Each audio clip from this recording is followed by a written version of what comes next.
What's up, everybody? It is Jared from Capture the Magic, and we are just a couple of days away from Epic Universe opening. And I figured since I haven't done one of these videos since we've been to the park twice, is ranking the attractions in this park. As I have not yet done that, I did a pre-ranking video about how I thought these things would be, and after experiencing most of the rides in this park, figure I'm going to go through, lay out my list here, my favorites, and I suppose we can see if people agree or disagree with my list, but that's what we're going to do in the video today. So I'm going to start off. So there's 11 attractions. I'm not going to include the shows, but the shows are fantastic. I will say the Untrainable Dragon show especially is amazing. That show is just, you need to see it. And I'm not even a show person, but I will say that much. But we're just going to concentrate on the rides here. So at number 11, I'm going to go with Fire Drill. Now, this is not a groundbreaking attraction. There are many different iterations of this ride in other theme parks. Like I said before, I'm pretty sure Silver Dollar City has one of these. It's a family slow-moving boat ride where you are going to get wet. You shoot water at targets. You can shoot water at other people. And especially if it's hot in the summertime, it's not a bad thing to get wet, as you will dry very quickly in the Florida sun, especially in this summer. But I'm not a big water ride person necessarily. And it's something like we did it on our last one. I don't know if I'll ever do it again without our kids there. Kids will like this a lot. So unless my kids are dying to do this, I really have no desire to do this ride. It's fine as, you know, for what it is fine. But it's not something for me personally that I would rank very high. So that's why I'm going to put it at 11. Number 10, I'm going to go with Yoshis Adventure. Very similar to Fire Drill.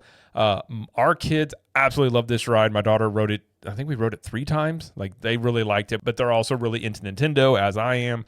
And if you are a Nintendo fan, there's lots of things on this ride for you to check out, kind of some Easter eggs. It has some interactivity in there with finding the colored eggs and things like that. But it's a short, slow-moving ride. If it's hot outside, you're going to bake in the sun on this thing. Hopefully you don't get stuck in this if it has to stop for any amount of time out in the sun there.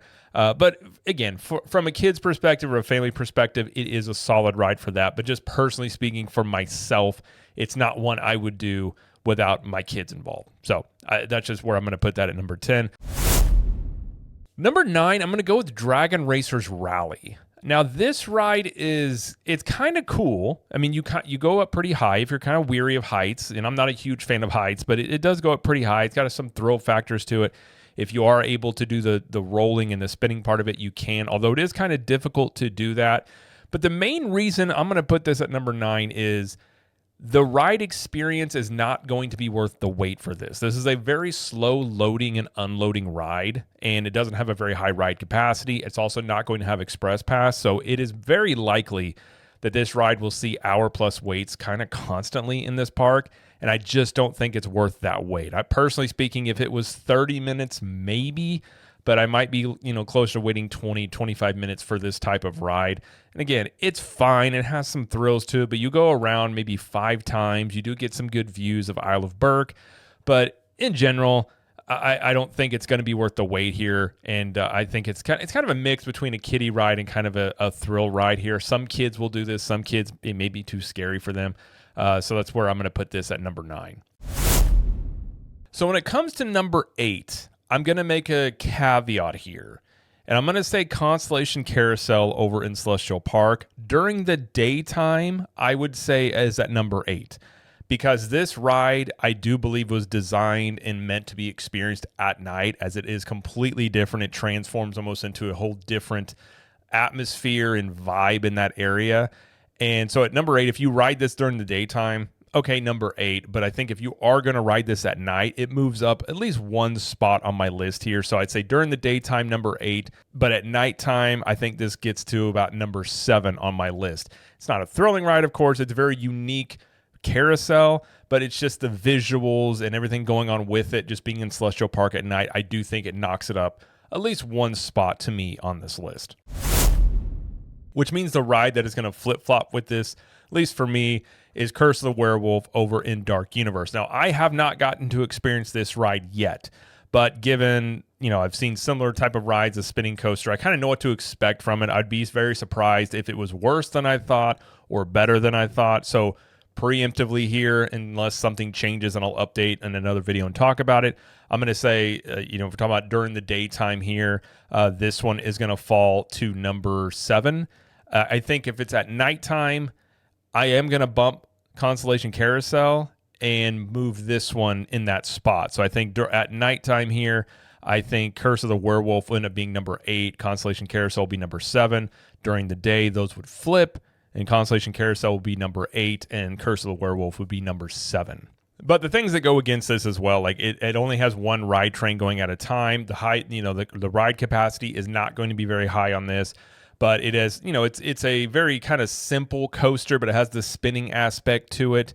It does have the Curse of the Werewolf theming and things going on in there, fitting with Dark Universe. But again, this very kind of to me is like Pandora in many ways, where if you look over that in Disney World, you got Flight of Passage, which is the headlining main attraction. It's a great ride. And then the secondary ride is Navi River Journey, which is just a boring boat ride. It's not nearly as good as Flight of Passage. I kind of view this as the same way here in Dark Universe, where you have the Monsters Unchained is one of the best rides in the world, which I guess, that kind of breaks where I may put that one.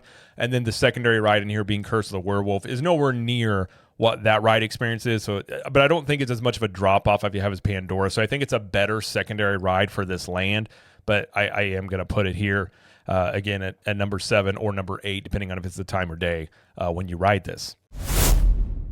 So at number 6, and people may know this if you've watched the channel for any amount of time, I'm not a huge coaster person, but we haven't got to experience Stardust Racers yet, but I have heard nothing but great things from people that have ridden this. Some people even said it's the best coaster they've ever ridden, but seeing as I haven't got to ride it yet, and I don't know if I will ride it again, I'm not a big coaster person, I'm just going to put Stardust Racers at number 6 just because I haven't experienced it, and I'm not big on this type of ride in general. So I'm going to put it at number 6, but I'm not doubting how great it is. And if you are a roller coaster person, this could easily be, number 2, number 3, number 4 for you in this park. Just for me personally, where I kind of rank this ride as of right now, I may actually end up riding this as I'm very curious about it. But for now, I'm just going to put it right here at number 6. Don't send me your hate mail. I'm just simply saying that's where I'm kind of putting it for the time being here. Because even though we've been to previews twice now, there's been days we were there when some of these rides weren't running, and this was one of them. As both times we were in the park, it wasn't actually operating. So even if I wanted to ride it, I haven't had a chance to ride this ride yet. Now, at number 5, I'm going to put Mario Kart Bowser's Challenge in Super Nintendo World, and I admittedly am a Nintendo homer. I love Nintendo. It's my nostalgia. It's my childhood. I've played Mario Kart for years. It's a game not only have I played growing up, I play with my kids. Like, it's a lot of fun, and for me, going through this queue alone is just great. It's a lot of Easter eggs. If you're into Nintendo, there's tons of things in there you can check out in the queue. And the ride itself, it does get some hate from people, but I think it's fun. I don't think it's the most groundbreaking ride I've ever ridden, but it does have a competitive aspect, which I do enjoy. And once you kind of figure out the augmented reality with the visors and where to shoot stuff and things like that, it is much more fun after you do that a couple of times. For me, it has a lot of re-rideability. The downside to this is it's probably going to have really high wait times because Super Nintendo World is going to be probably the busiest land in this park. And I don't think it's probably worth, the 75-minute wait on average you're likely to see with this, if not higher. But I do enjoy it for what it is. And a lot of it is nostalgia just from my childhood. And I love Nintendo. And so I'm going to put it here at number 5. At number 4, I'm going to go with Minecart Madness, also in Super Nintendo World in the Donkey Kong Country section. Again, love Nintendo, love Donkey Kong. This is a unique coaster. It's kind of probably the closest thing you would find to, like, say, a Slinky Dog Dash that they have in Hollywood Studios over in Disney World. I think it's probably a little more thrilling than that. It's a little more thrilling than you would anticipate with this ride. It's got some jerkiness to it, which I think kind of plays up into the minecart feel of it all. Obviously, it's got that unique, arm on the coaster where you're over a false track, like you're jumping gaps in the track. I think it's a lot of fun. It's a very short ride, but I think it's very inventive in the way they did this, and I really enjoy it. I want to ride it again and again, and I think it's one that's just kind of good fun on a coaster. It's got the Donkey Kong theming. Now, again, I don't know if this is going to be worth the wait time because this is not going to have Express Pass. This ride does not move a lot of people through it, which is a downside to this, and it has shown through previews to go down quite often. So it seems they've still been working through a lot of the ride reliability on this. But for what this ride is, and kind of the nostalgia of it and the theming of it, I really do enjoy this. So I'm going to put it here at number 4. At number 3, I'm going to go with Hiccup's Wing Gliders over in Isle of Berk. And I've been saying for months, if not years, that this ride is very much like Baby Hagrid's. And if you're a fan of Hagrid's Motorbike Adventure over in Islands of Adventure, this ride is built by the same ride manufacturer and is a very similar type of story coaster. So if you know Hagrid's, how you go through different kind of scenes through the coaster, and then you go on to the next one, that's very much like this. It is a tamed down version of Hagrid's, but it still is very thrilling. It starts out, you go pretty quick on a lot of these places. It's got the soundtrack and the music that plays on this, which I think adds a great effect to this. And you get to like dip down into the water. You get through you get to go all through Isle of Berk on this ride. And I think it's a very well done coaster. It's a great family coaster. It's not too scary for most kids, but it's thrilling enough even for adults where you will find it entertaining. And I kind of felt like all along this was going to be one of the more underrated rides in the park. And I think it is getting a lot more love now from people that have ridden it a few times. But just knowing the ride manufacturer and after riding it a couple of times now, I think this is a very underrated coaster, and I really, really do enjoy it. So for me, I'm going with number 3, Hiccup's Wing Gliders, and it's a ride that if it's under 45 minutes or an hour, I'm probably going to go do this. I think it's that good. If it's, again, like some of these rides can get really high wait times depending on how the ride reliability on other rides is in the park. This can get kind of high wait times, but they have 2 sides of this coaster. So if those both sides are running, they can move people through this pretty quickly. But if one side is only running, when the last preview we were there, that was the case. It was a very slow moving queue. So that can work against it if they don't have both sides running. Now, when you get to the top 2, obviously, we're going to be looking at Battle of the Ministry and or Monsters Unchained. I have yet to get to experience Battle of the Ministry after being there twice. Never have gotten a virtual line for this, but now it is in a standby queue, presumably even for the opening of this park. Hopefully, on opening day, when we will be there, I will be able to finally experience this. But I have no doubt that this is a world-class ride, one of the best rides, not only in Epic Universe, but in all theme parks. I've heard nothing but really solid things about this. But for the time being, I'm going to put this at number 2, just because I have no doubt it's either going to be number 1 or number 2 in this park. So that's where I'm going to put it. At the very least, I'd like to walk through the queue to check it out, but I haven't even got to do that yet because on the team member preview we were at, they were letting people walk through the queue even though they weren't running it. But the day we were there was a media preview day, and they weren't letting anybody into the queue because they'd closed it off for media. So I haven't even got to go through the queue or the Metro Flu area, things like that. So I'm going to put this at 2. Tentatively speaking, could jump to number 1.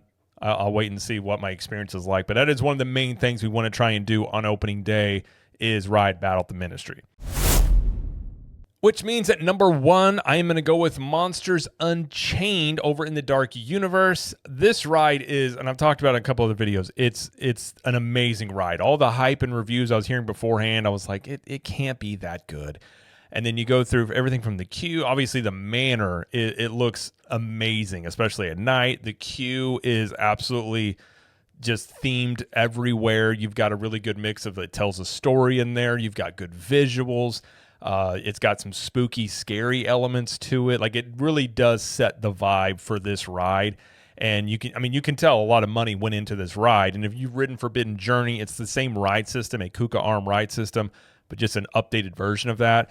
So if you are a fan of Forbidden Journey, and even if motion sickness gets you on that ride, this one doesn't have the exact same issues. And I can speak from this because my wife has really bad motion sickness issues, but this ride doesn't bother her like Forbidden Journey does.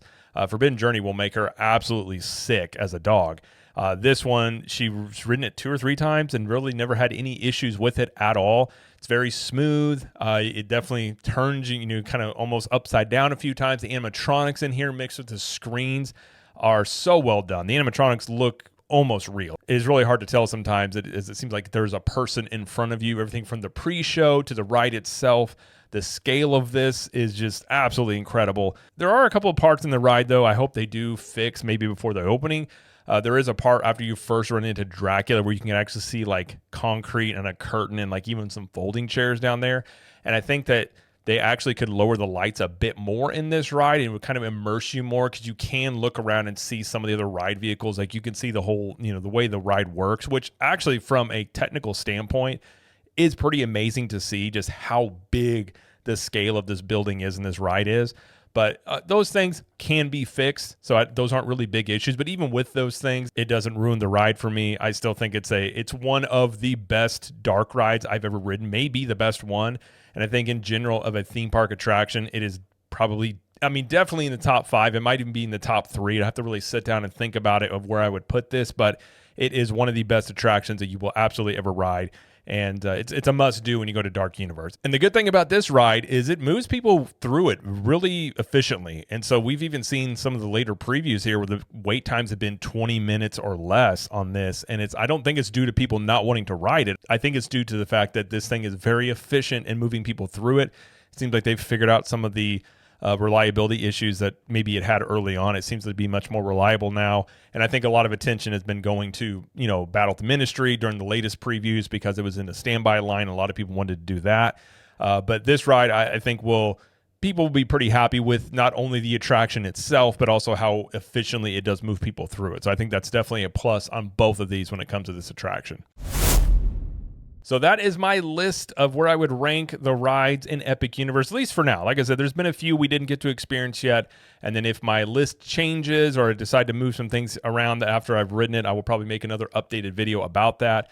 But having ridden most of the rides here, been to the park twice now, going to be there on opening day. This is where I have put the attractions now. And obviously, rides are down to preferences and what you think. Like I said, I'm not a big coaster person, but I fully recognize Stardust Racers seems to be getting, strong praise from people that are into coasters. At the very least, my wife is going to ride it on there when we go the next time. I may ride it as well. That one could easily move up depending on how that one is. And obviously, Battle at the Ministry is one where that one could be number 1 depending on kind of what the experience is there. I've heard some people say it's way better than Monsters Unchained. I've heard some people say Monsters Unchained is better, so that one may depend. I think Curse of the Werewolf is about where it's going to be after riding it regardless. It's a fine ride, but nothing that's going to be groundbreaking or anything like that. But that's my list. So that's going to be it, though, for this video. So if you like this video, please like it and subscribe to the channel as we do all this coverage here of Universal Studios, Epic Universe, Disney World, and pop culture. And let us know in the comments, do you agree with my list or do you disagree, or where would you change things around? And until next time, we will see you in the parks.